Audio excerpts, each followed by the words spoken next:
Are you troubled by strange noises in the night? Do you experience feelings of dread in your basement or attic? Have you or your family actually seen a spook, specter, or ghost? The answer is yes, then don't wait another minute. Just pick up the phone and call the professionals. Call the Ghostbusters. We're ready to believe you. Franchises available soon. Call for details.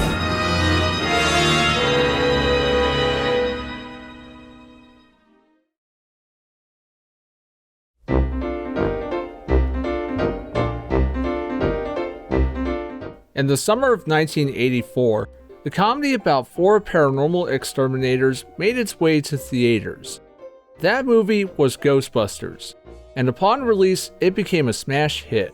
It grossed over $200 million at the box office. It spawned merchandise, a cartoon series, a sequel, and a catchy song. The franchise rights alone will make us rich beyond our wildest dreams. That same year, the movie received its first video game in the form of Ghostbusters on the Commodore 64.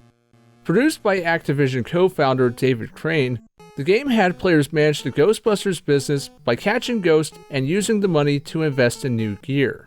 The game was a success and spawned many ports, the most infamous being the NES version, which congratulated players for completing a great game and proving the justice of our culture. It sucked. By the 2000s, it had been nearly 2 decades since Ghostbusters 2. Though it continued to amass new fans, public interest in the series had declined. Ghostbusters was a dormant franchise, and no one at Sony or Columbia was interested in making a third movie. Then John Melchior came a-knocking. There are a few films that I distinctly remember seeing in the theater that had a massive imprint on what would become what I look for in a movie and my sense of humor. Ghostbusters was one of those movies. I remember seeing another movie and sneaking into a sold-out showing of Ghostbusters, and from the opening frame, I was totally in. To cultivate that love for movies and video games from that following summer till I graduated from high school, my father owned a few video stores where I worked. Ghostbusters was always one of the few that was on. When I got into the games business, I wanted to make what could be considered Ghostbusters 3 as a video game. I never was in a place that allowed that obsession to happen until Vivendi. After the massive success of Hit and Run, Vivendi asked me what game or license I wanted to tackle next, and it was a clear choice: Ghostbusters. Vivendi's executives initially rejected his idea because there was no new movie or cartoon to go along with it. Eventually, they agreed, and Melchior began searching for a developer to create a prototype. Melchior's search led him to Terminal Reality.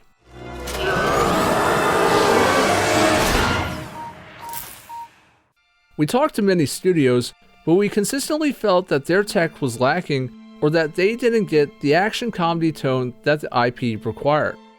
One day, they pulled us into a pitch with a developer. Terminal Reality was in the office, showing off a war shooter. The amount of destruction and particle effects in their demo had us thinking.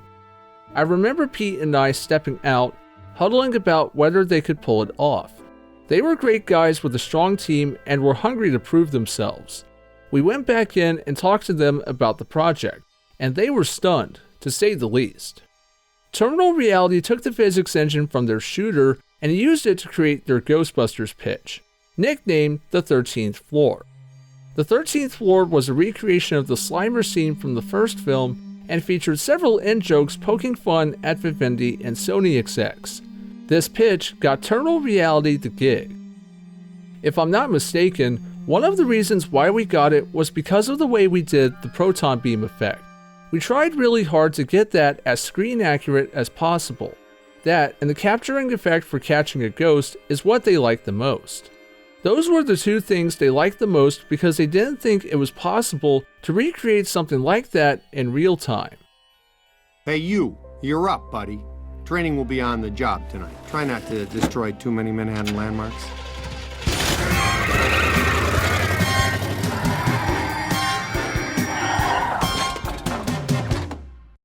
With Terminal Reality on board and a budget of around $18 to $22 million, next was figuring out the game's story. Initial ideas were grand. with the Ghostbusters going on a globe-trotting adventure or stopping a war between two gods from destroying New York. The team landed on Thanksgiving week circa 1991. In the game, business is booming, and the Ghostbusters hire a new guy who will act as their experimental equipment technician. He gets a cool title, too? Things get strange in the neighborhood when an energy pulse leads to the return of familiar and not so familiar foes. One of the big goals for the team was creating a game that was authentic as possible to the source material. We watched the original films and the real Ghostbusters cartoon to get inspiration. The ghosts should have that special Ghostbusters tonality to them. It was a unique mix of funny and scary.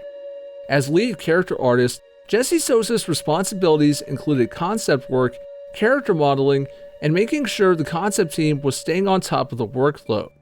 Because he was designing the Ghostbusters, he did a lot of research. We bought a ton of movies from the early 90s that featured everyone and made sure we tried to have accurate hairstyles, etc. As the lead character artist, I was basically art director for the characters. That was important for me to try and get it as physically accurate as possible. We developed some pretty cool character tech during that time to support all these things and the likenesses. Like I said, I modeled all the hair, and it was really fun to break down the hair and do it like an art piece. Figure out exactly how everything works. I bought a lot of reference material from wherever I could. I reached out to the local Dallas chapter and had them come in with their actual proton packs. We took tons of photos and had them go over everything. The three teams at Terminal Reality merged into one for Ghostbusters. Jesse Sosa recalls that there was some friction early on, but they quickly began to understand each other and work through it. Working on Ghostbusters gave Terminal Reality the chance to revisit established settings from the films and create new ones.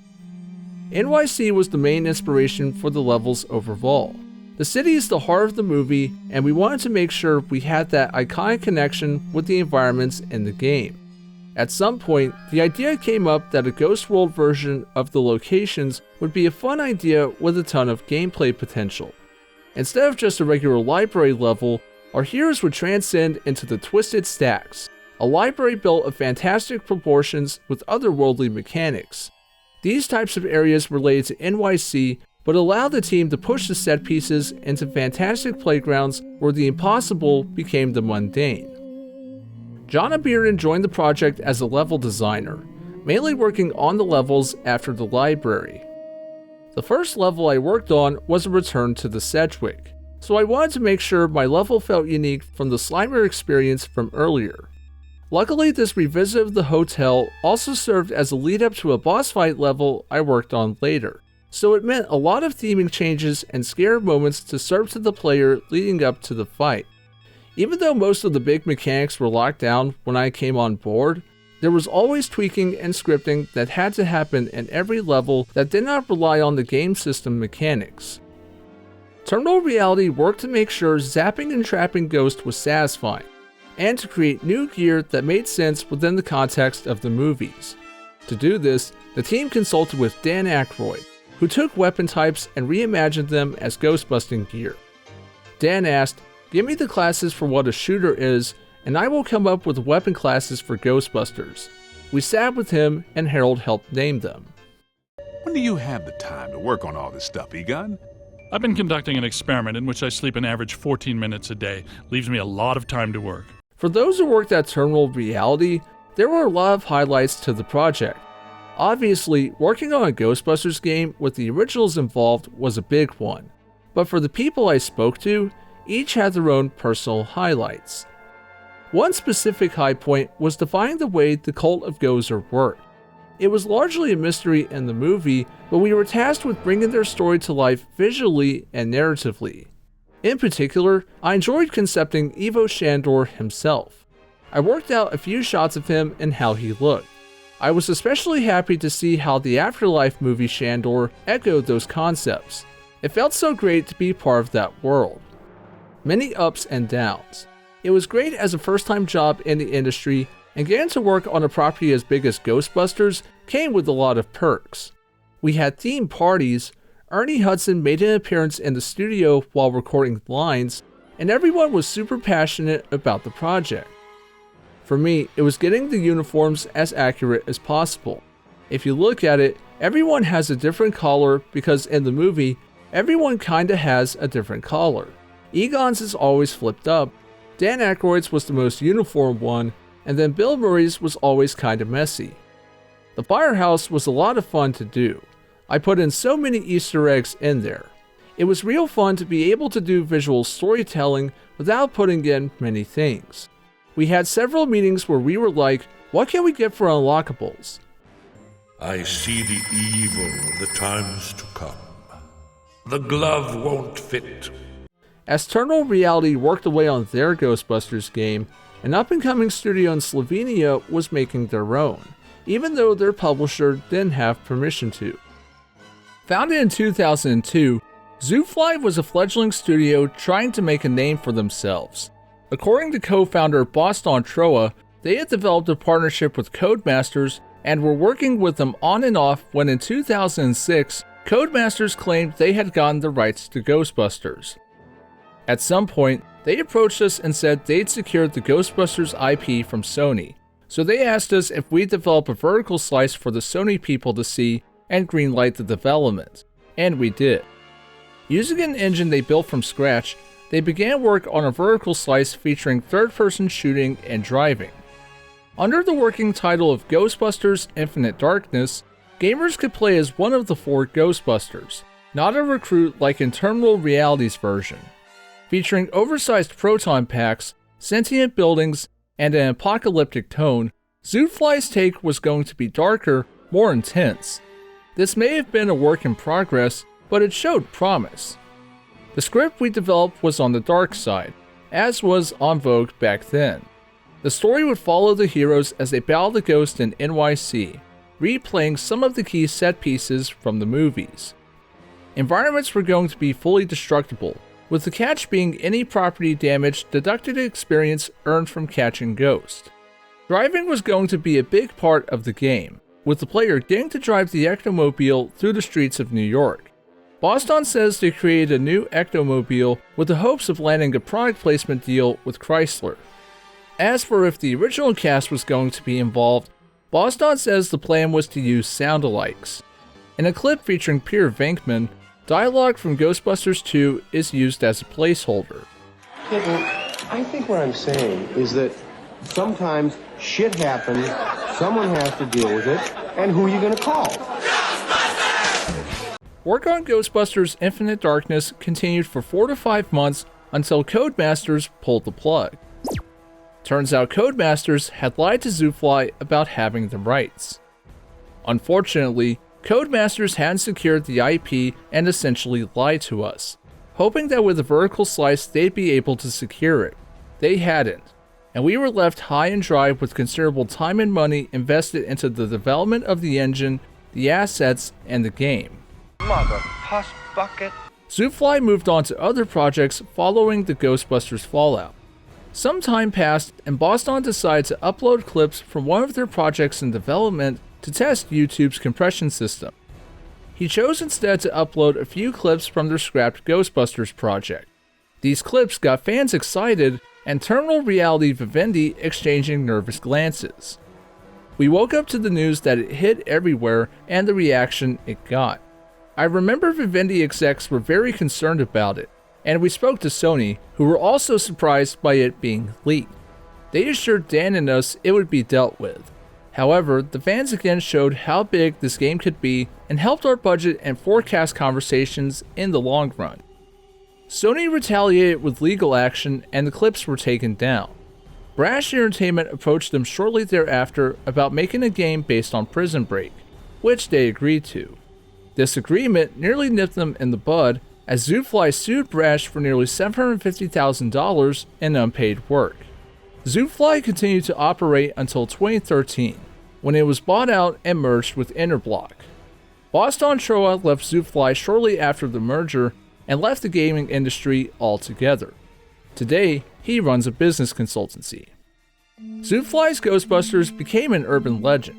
People speculated for years what the game was about, and only now do we know what the project was going to be. If there's one good thing those clips did, it was show there was still public interest in Ghostbusters. When asked about the 2009 game, Boston had nothing but praise, saying, "It was a true homage to the movies, and I'm super happy Terminal Reality pulled it off so successfully." Reflecting on Ghostbusters Infinite Darkness and Codemaster's handling, Boston said, "Do your due diligence. Even if you're a small developer and an underdog, never trust publishers. Double check everything they say and then some. Don't jeopardize your business because some suit wants to play you like a fiddle." Tell you what, kind of a nice day. Why don't we go to Central Park? Could round up some ghosts, save the girl, get back in time for a nap. Okay, the Ghostbusters ride again. Back at Terminal Reality, production on Ghostbusters the video game was underway, and it was important to everyone involved that they got the original actors back. The first person they approached was Dan Aykroyd, who was immediately on board. Next was Harold Ramis, who took a little convincing as he was unsure about doing a video game, but he agreed, as did Ernie Hudson. In addition to reprising their roles, Aykroyd and Ramis took Terminal Reality's script, gave it a polish, and received a writing credit for their efforts. There was massive collaboration on this game. I produce games with a writer's room mentality. The best idea always wins. We had weekly meetings with the Sony team, Dan and Harold, and a slew of writers brought on to support the areas that were not covered by Dan and Harold. Every week, we discussed creative problems to solve, blue sky ideas, and the current game levels, mechanics, and stories with all the stakeholders above. In an interview with Games Radar, Ramis said, "A lot of it was technical and it had to be technical, which was something we could not do because we weren't doing the game design. It's an interesting process. It would be like if you were writing a film and one person was assigned the physical action and you had to write dialogue for it. As a screenwriter, they're linked together, the action and dialogue. In a way, it's like writing a scenario without dialogue. Watching the process was interesting to me.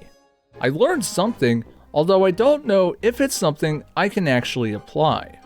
Speaking with Nintendo Power, Aykroyd said, "I think it started with the real affection and passion that the gamers and the programmers at Sierra have for the material and for the old movies that they grew up as kids watching.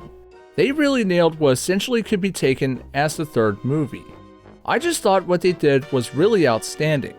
So they gave me the 300-page script, I sat down, and I rewrote it just to kind of reconfirm it to the sound and tone of how we could speak in the old language, the old vernacular and all that. And then we worked together on the voice, and it was just a very satisfying collaboration all the way around." Whoa, if this place were any more dead, we need a coroner. Egon used to be a licensed coroner. No kidding. It's just a hobby now. Terminal Reality chose to make the rookie silent to preserve the chemistry of the four Ghostbusters. Having him chime in would sour the experience. They had Aykroyd, Ramis, and Hudson on board, in addition to actor William Atherton and actress Annie Potts back as Dickless Walter Peck and Secretary Janine Melnitz respectively. All they needed was Bill Murray. What seems to be your problem? Thanks to me and my new exclusively assigned recruit here, the festivities can now proceed in an entirely ghost-free environment. So, you're welcome, huh? Bill Murray is interesting. He doesn't have an agent. Instead, he has a 1-800 number and a lawyer you need to go through before he agrees to a project. Ramis and Aykroyd both warned Terminal Reality and Vivendi about how much trouble they were getting into, but they persisted. The whole Bill Murray thing was a huge challenge because we didn't know if he was going to be in the game or not until, if I remember right, the last 4 months of the project or so. He hadn't recorded any of the audio, so we had to come up with all these plans just in case he didn't record.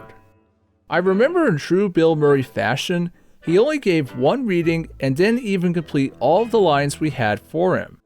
We never got all of his dialogue recorded, so we ended up having to reuse a lot of his pickup lines through various levels. In fact, one of the levels I worked on had his character there with the player, but almost all of his lines for the level had to be picked up by Ernie, and Bill's lines ended up being some of the jokes he had already used earlier in the game. Ow! That was ow there! Ow! That was ow there! At a 2019 Q&A panel, Melchior recalled their first conversation with Murray was 2 years into the project. He had tried for 6 months to reach Bill to no avail, and when he did call back, he said no. Melchior was worried all their work was about to go down the drain when he hatched a plan that involved some manipulating and firing. David Margolis, who played the mayor in the first 2 Ghostbusters, was slated to reprise his role. They fired Margolis and brought on Bill's older brother, Brian Doyle Murray, to voice the mayor. If he likes it, he'll tell Bill, "The game's great.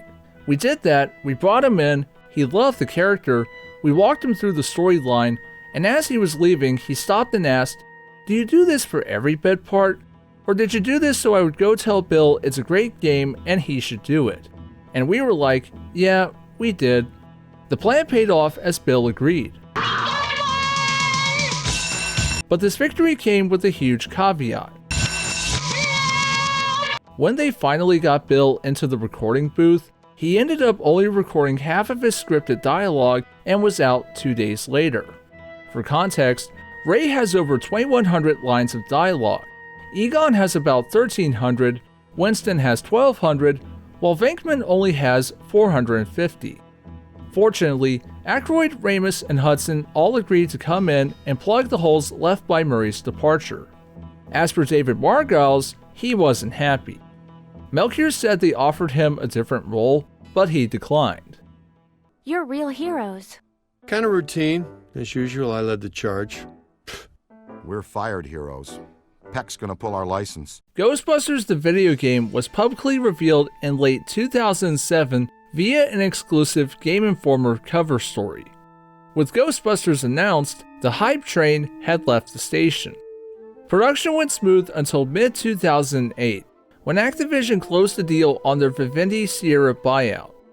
This sounds harmless, except Activision didn't take any of Vivendi Sierra's projects save for the Crash Bandicoot and Spyro franchises. When asked why, then Activision CEO Bobby Kotick responded, "The games don't have the potential to be exploited every year on every platform with clear sequel potential." What an asshole. For those involved, it was an uncertain future. Shock. I had 3 games in that meeting that were all projected. Ghostbusters, an original IP I created, and Stormfront Studios were creating an original game with a massively popular film director that was incredible. All just pushed aside for what they wanted. Spyro, Crash, and Blizzard. I thought that was the end of the road for that game. It was a struggle to try and motivate terminal reality. The game was hitting on all cycles, and we all had to take our foot off the gas to find other jobs or projects. We lost a good 3 to 4 months of momentum with a team that was firing on all cylinders. The game did suffer for that. We had recorded Dan and Harold with many others already. Those were hard phone calls to make. Ghostbusters stayed in limbo while Terminal Reality began pre-production on Kinect's Star Wars. Fortunately, Atari stepped in and took up publishing duties.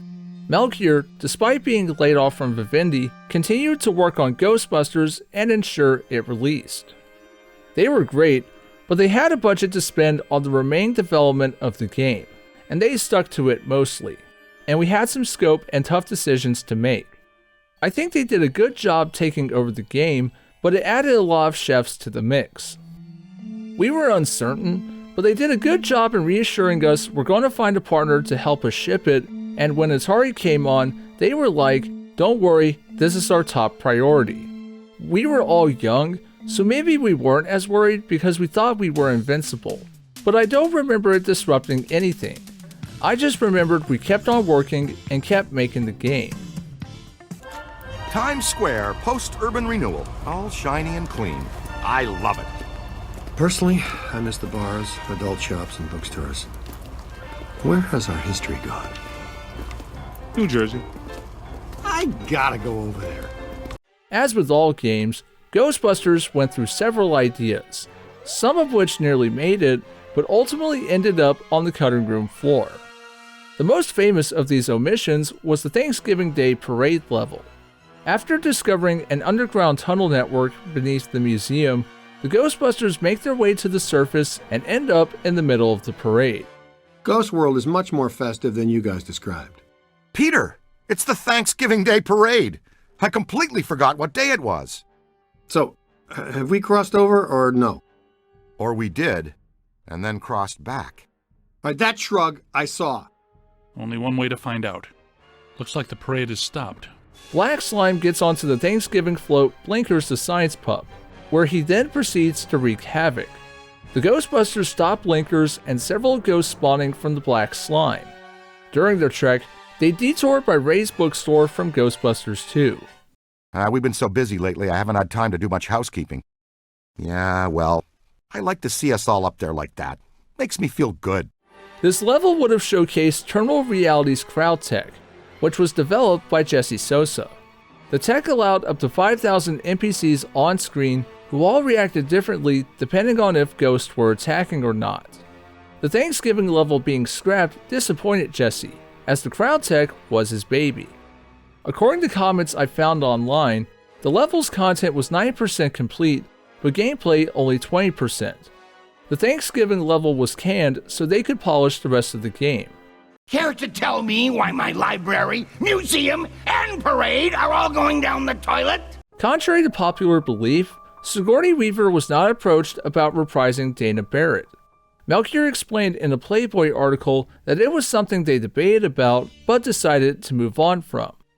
One actor they did want to return was Rick Moranis. The actor was approached multiple times about reprising Louis Tully, with Dan Aykroyd and Harold Ramis both calling Moranis to ask him to join. I remember having a bunch of meetings where we were like, what can we do? Because he's coming in and saying, hey, I kind of want to be part of this. I remember one idea was in the back where the Ghostbusters car doors are, where you're not allowed to go. We were going to take his office and put it back there. You were going to walk up to his office, hit the A button, and an arm would reach out and you'd hear, oh hey, just busy, don't worry about me. That's what we were going to do. We had this lull patch where we weren't busy, so Ian McIntosh said, I can model this, and modeled us a hand, but ultimately it just didn't happen. Perhaps the most interesting change was the title. It was assumed by many the game was going to be called Ghostbusters 3. It made sense, given the nature of the project, but Sony pushed back because as they saw how the game was shaping up, they saw franchise potential. If I were to list everything cut or considered, you'd never see this video. So here's a quick rundown of 5 unused ideas from Ghostbusters the video game. The original Stay Puft fight included an on-rails car chase where you zap Ghost and Stay Puft until he's captured by a mega trap Egon built into the Brooklyn Bridge. Early on, the rookie's design was more of a nerdy scientist type, before he became Ryan French. Several multiplayer maps and skins were cut, including the Gozer Temple, the River of Slime, and the Ghost from Citizen Ghost as an alternate outfit. Early level ideas included a level set at Wall Street, where the Ghostbusters fight ghost pirates. And early story ideas saw the Ghostbusters encounter the spirits of those who built Ivo Shandor's tunnel network, who would then team up with the Ghostbusters later in the level to fight the Gozer cult. When there's no one to turn to,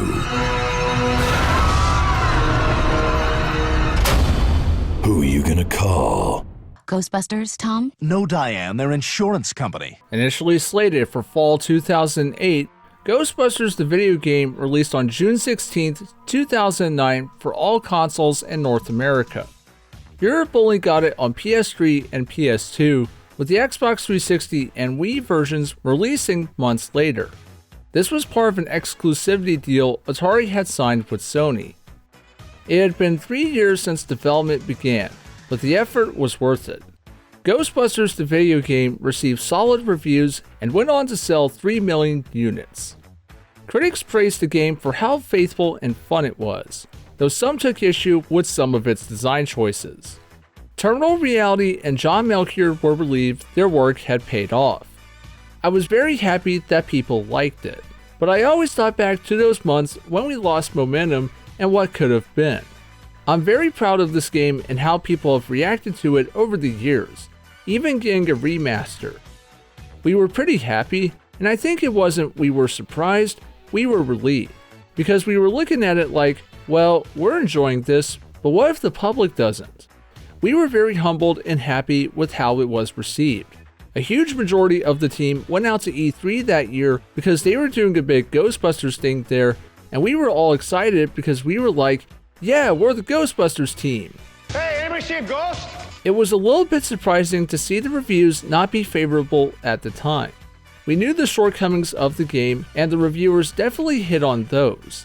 In the end, the game was compared to equals of its time, which happens to so many entertainment media such as movies and games. However, like a good cult movie, we've definitely had a fan base that has stood the test of time. I hear so many people talk fondly of the game, and the updated graphics version that came out a few years ago helped get the game a good bump in the fan base. It might not come as a surprise when I say I love this game. The original Ghostbusters was one of my most watched movies as a kid, so when I learned there was going to be a video game, I was hyped.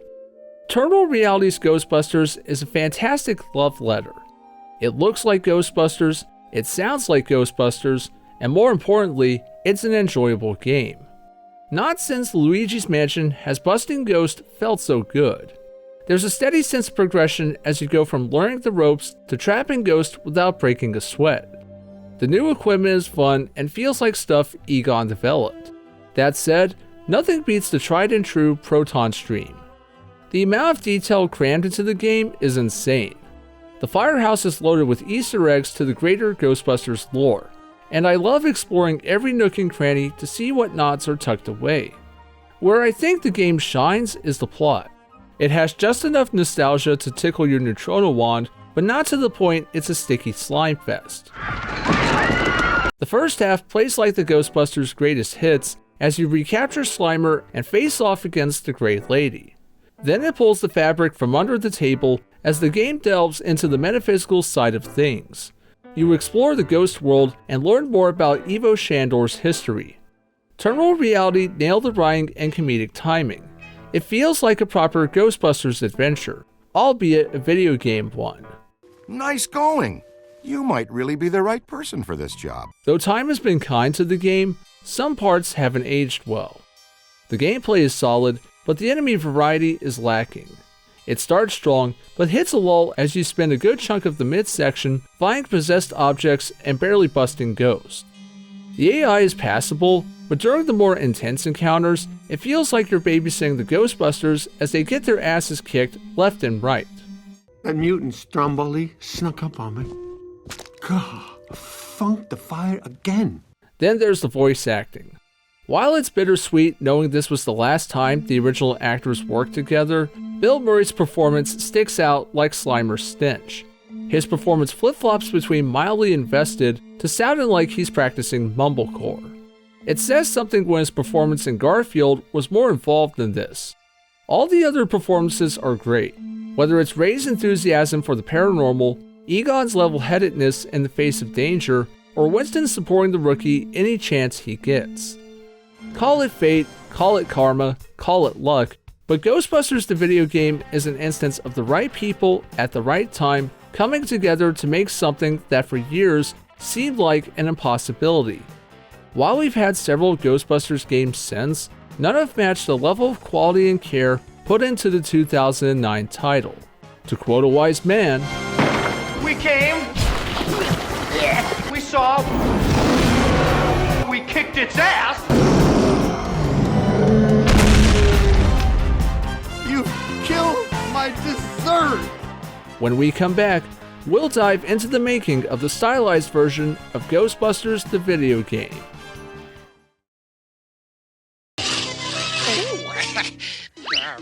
We now return to the real Ghostbusters. In late 2006, the Wii was released and captivated the world. The system's motion controls and accessible nature made it a must-own console. It was early into work on Ghostbusters when John Melchior got the idea to do a unique version for the Wii. We knew that the Infernal engine would not work great with the Wii's graphical power. We also knew that people had an Xbox, PlayStation, or Wii during that era. So if people wanted to collect Ghostbusters, we could make it more like an animated show, get the game's performance up, and allow people 2 experiences with the same game. Melchior pitched the idea to Vivendi's marketing, who initially turned it down while Sony supported it. It was eventually greenlit, with Terminal Reality slated to work on both the Wii Ghostbusters and the HD one. Terminal Reality began brainstorming ideas for the Wii version. There was a point in time with the Wii one where they discussed, what if it was a bunch of kids pretending to be Ghostbusters, and they got caught up in an actual ghost hunt.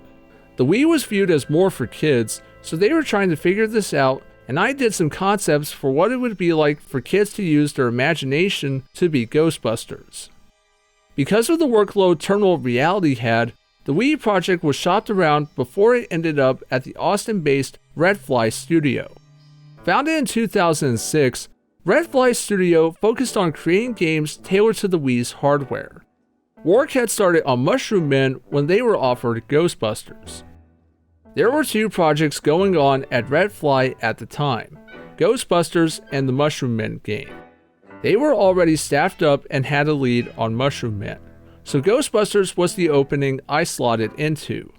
I originally started as a scripter, but my level of experience led to a promotion to lead within a few weeks. Alright, showtime. We wear him out, then we capture him. That's what your proton stream is for. Redfly began development on Ghostbusters in 2006. The team was small, but they were devoted to creating something that felt different but in line with Terminal Reality's version. More importantly, they wanted to make busting with the Wii Remote feel good. We really wanted to capture the feeling of being a Ghostbuster with the more immersive controls that the Wii had to offer.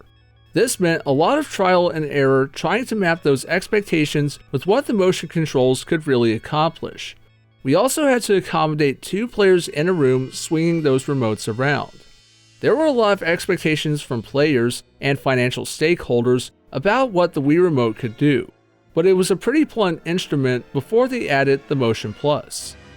Terminal Reality provided a modified version of their in-house Infernal engine for Redfly to use, as well as most of the assets and game features to use as reference points. Instead of recreating Terminal Reality's art style, Redfly Studio created an art style that gave everything a colorful, cartoony look. It's easy to forget, but the Wii was an incredibly limited hardware. Essentially, the stylized approach was chosen because doing something that was not stylized would have looked really bad, especially if you compare it to what Terminal Reality was doing. The art style was mostly to play to the strengths of the Wii without making graphics that looked too dated. It's a testament to the art team that they managed to put together something striking on hardware that was as limited as it was at the time. Even Dan Aykroyd liked it, telling Newsweek it reminded him of The Incredibles and joking his video game counterpart had shaved off 60 pounds.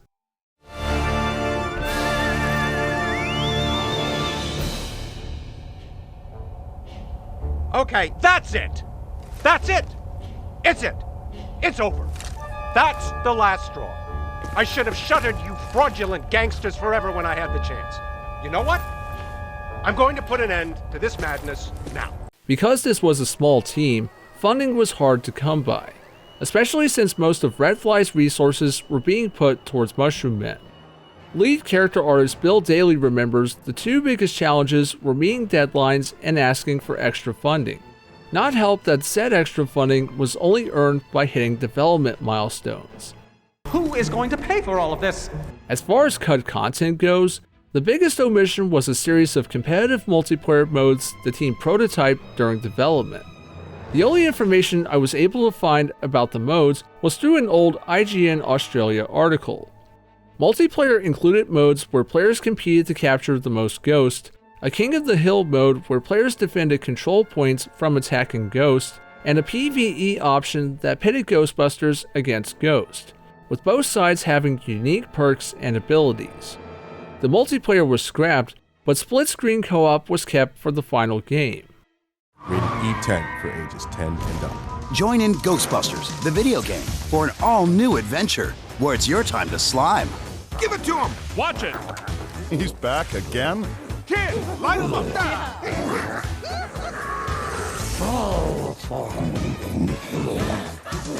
Released the same day as its HD counterpart, Red Fly's Ghostbusters received good reviews.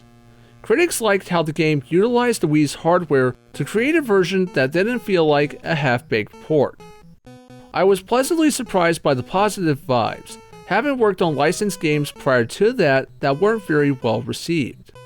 We were all happy the game had a Metacritic score in the mid-70s, but as was the case with many projects at the time, and possibly still is, there were extra bonuses allotted for the studio if the game achieved an 80+ Metacritic score. We came close, but unfortunately fell short, and that hit kinda hard. Well, more overtime. If Eternal Reality's Ghostbusters is the big brother who gets all the love, then Red Fly Studios' Ghostbusters is the ignored little brother who's pretty cool in his own right. The decision to forego the realistic look in favor of a cartoony one was a smart decision. Whenever a Wii game's graphics tried to emulate the HD version, the results were noticeably murky. Ghostbusters on Wii circumvents this with its colorful art style, and I love it. Characters and locations look exaggerated, but not too exaggerated. They're much more expressive during cutscenes too, showing lots more emotion and animation than Eternal Reality's counterparts. The controls are excellent. Pointing and shooting the proton stream with the remote feels excellent, and it's easy to keep track of your targets thanks to the game's lock-on system. Flicking the remote to slam a ghost or gesturing with the nunchuck to throw a trap is fun as well. The smartest decision they made, in my opinion, was breaking the levels up. Not only does this save memory, but it gives it more of a pick-up-and-play feel. You can turn on Ghostbusters, play a few levels, then get back to whatever it is you were doing. Red Fly Studio cared about making a quality Ghostbusters experience for Wii owners. Don't let its cartoony appearance fool you, this is a good game. I can't say the same about its PS2 or handheld counterparts. We now return to the real Ghostbusters. When you have a project as big as Ghostbusters, it only makes sense to release it on every platform possible. Hence why Ghostbusters didn't appear only on 7th gen consoles, but on last gen systems and handhelds. We wanted the game to have as many SKUs as we could. There was always a plan to port them to these systems. These ports used Red Fly's Ghostbusters as their template. The PS2 and PSP versions were direct ports, while the DS version is an original game. Full disclosure, I played the PS2 and DS versions, but not the PSP version, though after seeing some footage, I'm not missing much. I couldn't record any footage of the DS version, but here's my save profile to show you I played it. Nothing to worry about, folks. There's absolutely no need to panic. We are highly paid, trained professionals. Right, stand behind me. Try to look highly trained. First up is Ghostbusters on PS2, developed by War Drum Studios.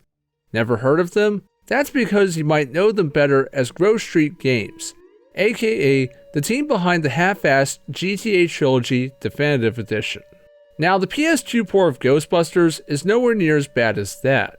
It's a serviceable if downgraded port of its much superior Wii cousin. All the levels and story beats are here, as is the ghostbusting. It plays fine, but you can tell this is the lesser version. It doesn't have split-screen co-op, and presentation-wise, it's rough. It retains the stylized approach, but everything looks low-res. The frame rate is choppier, and some characters lack any facial expressions. Case in point, Our getting stiffed on invites to opening night. Just an oversight, right? But I don't have anything to do with that. No! Hello, gentlemen! while dialogue and music sound good, the sound effects are horribly compressed. Then there's the load times. Good lord, are they long. Most levels take anywhere from 30 seconds up to a minute to load. I know the PS2 had been all but abandoned by this point, but this is inexcusable. This is why I eat out of can. It sounds like this game is a disaster, but the truth is it's not. Ghostbusters on PS2 works, But as far as ports go, this one's on the lower end of the quality totem pole. Believe it or not, this was the first version of Ghostbusters the video game I ever played. I had just gotten a PS2 for Christmas, so when I found out Ghostbusters was coming to PS2, I had to have it, even though our family had gotten a Wii that same Christmas. Yet even as a 12-year-old, I could tell something was off. I don't think I even beat it because of the game's issues. It wouldn't be until I got the Wii version that I did, and when I got it on 360, I beat it again. If you want to play Ghostbusters, there are far better options. Though it could be worse. It could be Ghostbusters the video game on PSP. Also developed by Wardrum, this is a stripped down port of the Wii version. Sure, you get busting on the go, but it's not particularly good busting. Because it's on the PSP, you use the face buttons to aim and the D-pad to access gadgets. It works, but it takes lots of adjusting before you feel comfortable. In general, this is a bare bones experience. Environments are stripped clean of most objects, making levels eerily empty. The frame rate chugs constantly, and it's just unpleasant to play. I imagine for some this was how they first played Ghostbusters, and if it was, don't take it personally when I say this game sucks. Watching Ghostbusters on PSP is better than playing Ghostbusters the video game. Whoa, nice breath control. Lastly, we have Ghostbusters the video game on DS. Developed by Zen Studios, this isn't a port like the PS2 and PSP versions. The game plays like a 3D update of the Commodore Ghostbusters. You control the Ghostbusters, going out on jobs and using the funds to develop new gear. You use the D-pad to move and the touchscreen to fire the proton pack and swap between teammates. Even better, you get to drive the Ecto-1.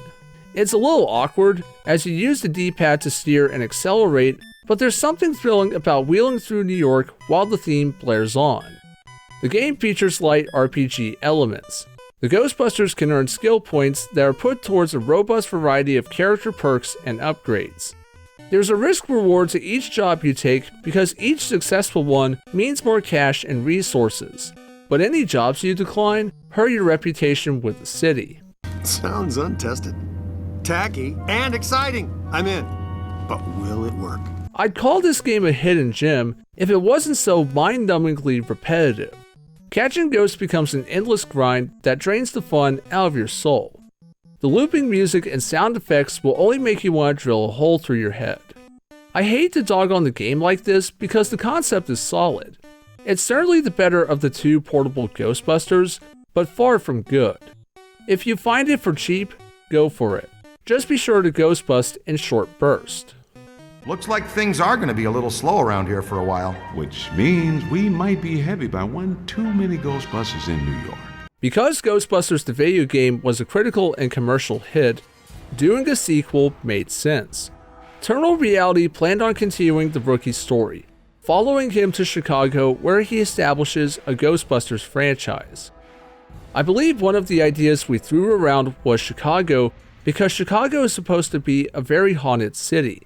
And I think we were going to make it that the rookie was from Chicago, so he was going to go there, start his own franchise, and we wouldn't need to tie ourselves to the actors so heavily.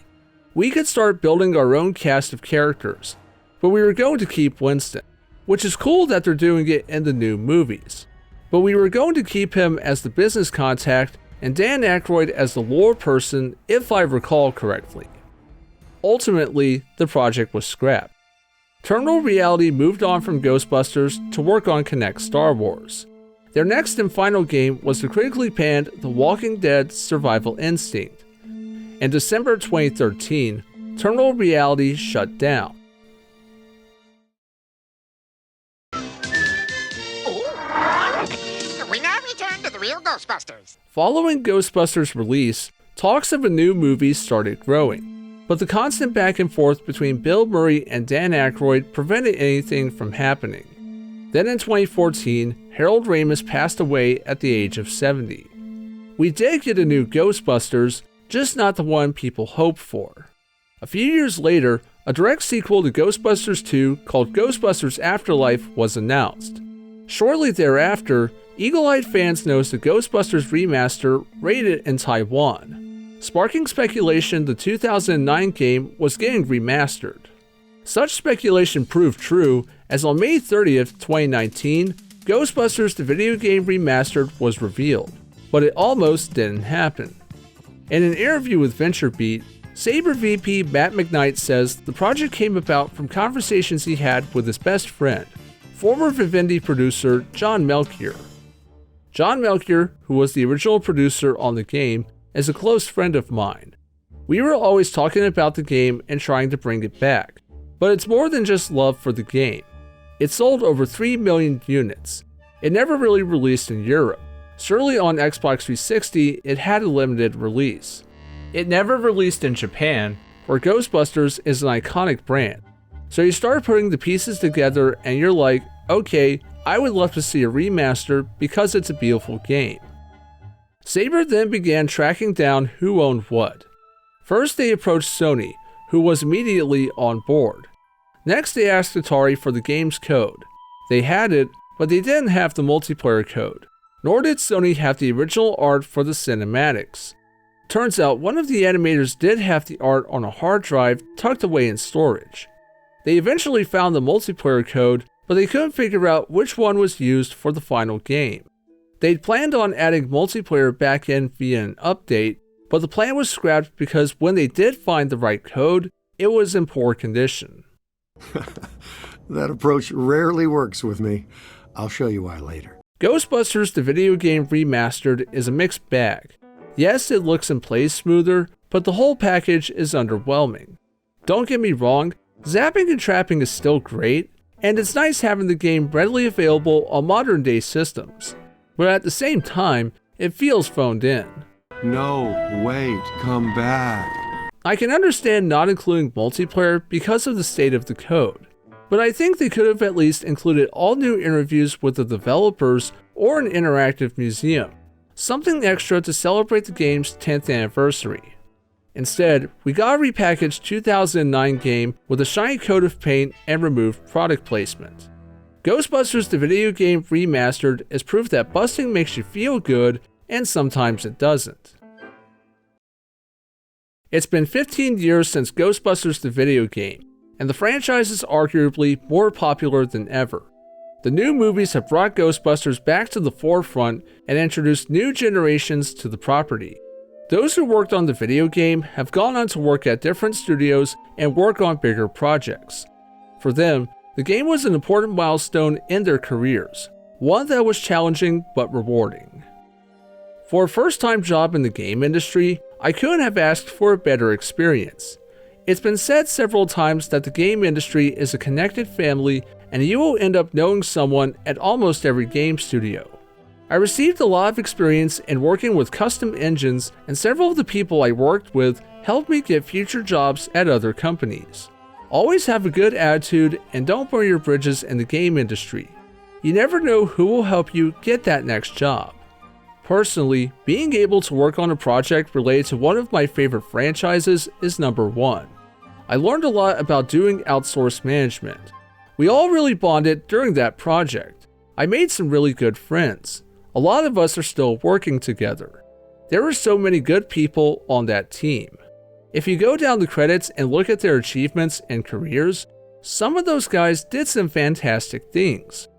It was my first time working on a project that big, which, and this isn't a positive takeaway, but one takeaway is I don't like working on games that take that long anymore.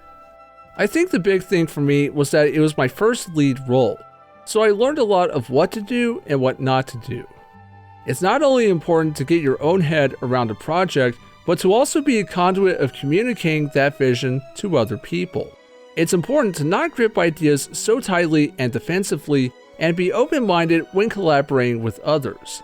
At the end of the day, the relationship with the team you work with is more important than being or having the perfect design. We have the tools, we have the talent. The existence of the game owes a lot to John Melchior. He was the one with the idea and the one who saw it to fruition. Even when faced with down executives and near cancellation, Melchior knew this project had to be finished, no matter what. If you put love and passion into an IP-based game like I did for The Simpsons and we all did for Ghostbusters, then you can provide fans with what they want, which is a meaningful experience that has connective tissue to the original content and is a love letter to the fans over most companies' money grab approach. Ghostbusters the video game was a passion project through and through. It's not a cash grab. It's a worthy continuation of a franchise loved by millions. By the way, you're a descendant of Shandor. Yeah, I kinda got that. What?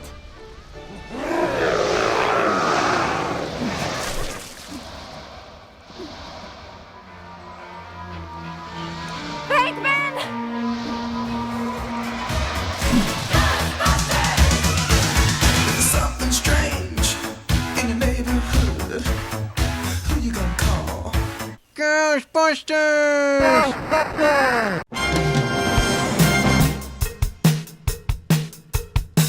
This marks the end of the complete history of Ghostbusters the video game.